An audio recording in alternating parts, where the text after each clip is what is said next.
ఆవిడికి రక్షణ కల్పించాల్సిన పోలీసులు ఆవిడని కారు దిగమంటారు. అంటే కారు దింపి చంపేయిద్దామనే.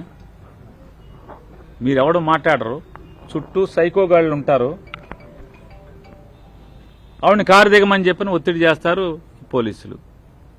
ఆవిడ కారు దిగుతాకి మీకేమన్నా మీరు నాకు రక్షణగా కల్పిస్తారు, నాకేం అర్థం కావట్లా, చంపితే ఈ కారులో చంపేయండి అని చెప్పి ఆవిడ కూర్చుంది కారులో. చివరికి నాకైతే ఎఫ్ఐఆర్ కూడా కడతారనేటువంటి నమ్మకం లేదు. కంప్లైంట్ ఇచ్చారు ఆవిడ. కంప్లైంట్ ఇస్తే అంటే ఎంత ఘోరంగా పోలీసు వ్యవస్థ పనిచేస్తుంది. నారా చంద్రబాబు నాయుడు గారి యొక్క ఈ సైకో పరిపాలనలో ఏ రకంగా ప్రజాస్వామ్యబద్ధంగా బతకాల్సినటువంటి ప్రజలు ఇవాళ పోలీస్ అంటే ధైర్యంగా బతకాల్సిన వాళ్ళు పోలీసును చూస్తే అరే మనకేం కాదు, మనని కాపాడతారు, సైకోగాళ్ళు వచ్చినా దొంగలు వచ్చినా గోండాలు వచ్చినా మనని కాపాడతారనేటువంటి ధైర్యం ప్రజలకు ఇవ్వాల్సినటువంటి పోలీసు వ్యవస్థ చంపేయటానికి వాళ్లే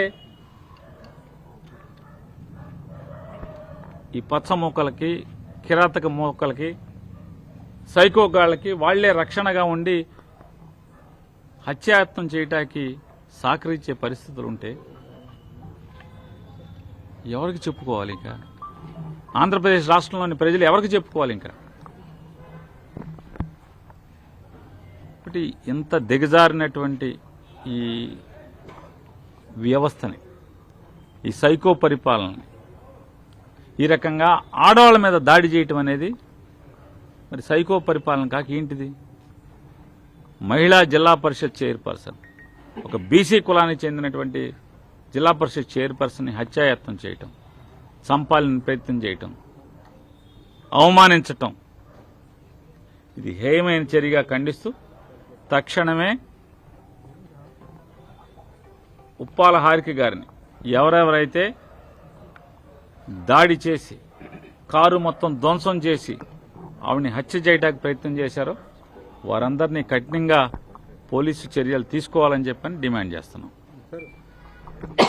రప్పా డైలాగ్ ఇప్పుడు కృష్ణా జిల్లా ఇప్పుడు రాజకీయంగా పెద్ద చర్చనీయాంశం, ఒక వివాదాస్పదంగా మారింది. ఇటీవల మీరు చేసినటువంటి కామెంట్స్ మరింత హీట్ పుట్టిస్తూ ఉన్నాయి. అసలు మీరు ఏ ఉద్దేశంతో ఆ కామెంట్స్ చేశారు? నేను మా వాళ్ళని రప్ప అనొద్దు అని చెప్పని కేకలేశాను.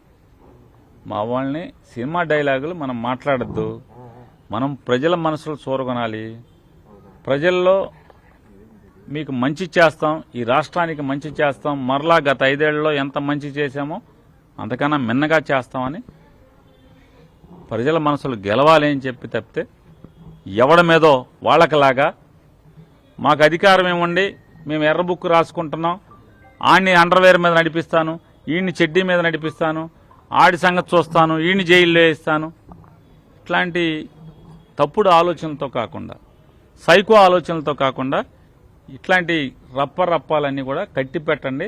తప్పుడు మాటలు మాని ప్రజలమ్మకి మంచి చేస్తాకి ఏమేం చేయాలో, ప్రజలకి నమ్మకం కలిగించుకుంటాకి మన మీద ఏం చేయాలో అవి చేద్దామని చెప్పి మా వాళ్ళని కేకలేశాను. కాబట్టి నా వీడియోలు చూసుకోండి. నేను ఎవరిని నరుకుతాను, నరికేయండి అని ఎక్కడ చెప్పాను చూసుకోండి మీరు. 4 రోజుల క్రితం జరిగినటువంటి సంఘటన ఇవాళ దాన్ని గవర్నమెంట్ కావాలని వాళ్ళ చెప్పు చేతల్లో ఉండే ఛానల్స్లో దాన్ని డ్రైవ్ చేసి దాన్ని ఇవాళ కేసులు కట్టించే ప్రయత్నం నా మీద